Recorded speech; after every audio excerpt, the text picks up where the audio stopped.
Bugun sizlarga ko'rsatmoqchi bo'lgan texnikamizni modeli Hyundai kompaniyasidan 155 talik A. Bilaman, ko'pchilik darhol narxini ayting deysizlar. Narxini albatta aytib o'taman. Ya'ni hozirgi holatda bozordagi narxini aytib o'taman. Videoga bitta like bosib, izohda o'z fikringizni yozib qoldiringlar uning uchun. Xo'p, xudo xolasa ushbu texnika hozir O'zbekistonga chiqib ketyapti. Biz esa buni logistikasini bajarib beryapmiz. 2022-yil 7000 soat ishlagan texnika juda ham ko'pchilik bizdan so'raydi. 155 talik Hyundai'lar bormi deb. Xudo xolasa bizga aloqaga chiqsanglar, top beramiz, harakat qilamiz. Mana texnikalar chiqyapti, 155 talik, 140 talik. Demak, buni sizlar bilan bitta ko'rib chiqamiz. Xudo xolasa juda ham ajoyib texnika va taglariga bitta e'tibor bersangiz, hech qanaqa yog' hali oqmagan, 7000 soat ishlab qo'ygani bilan. Balonlari esa Hankook kompaniyasidan ekan, juda ham baquvvat, bilasizlar, yaxshi kompaniya hisoblanadi. Bu balonlar ishlab chiqaradigan kompaniya. Komplektida hozircha bitta o'zini обычный kovushi hamda bitta yangi mana transing kovush qo'shib berilgan.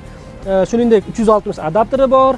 Doimgidek mana qisqichi bor. Juda ko'pchilik xohlashadi qisqichini ham. Shu holatda komplekt, mana shu komplekt holatda O'zbekistonga ketyapti. Egalariga nasib qilsin, Alloh barakasini bersin ishlarini. Yana shunaqa yangi texnikalar olish hammaga nafaqat bularga, hammaga nasib qilsin. Demak, bu texnikalarni hozirda bozordagi narxi примерно 110 ming, 120 ming dollar atrofida chiqyapti. Ya'ni bu ham bu texnikani ishlagan soatiga, yiliga qarab o'zgarishi mumkin. Men sizlarga plus minus aytaman. Sababi iqtisodiy ahvol biroz yomonlashgan, Koreyada dollar juda ham qadrsizlanib tushib ketgan. Shuning uchun texnikalarning, avtomobillarning narxi biroz yuqorilab boryapti. Arctic Holdings kompaniyasi Janubiy Koreyadan bilasizlar shunaqa qurilish texnikalarini yetkazib berish, sotib olib berish ishlari bilan shug'ullanadi. Bemalol bizga quyidagi telefon raqamlariga 24 ga 7 bog'lansangiz bo'ladi.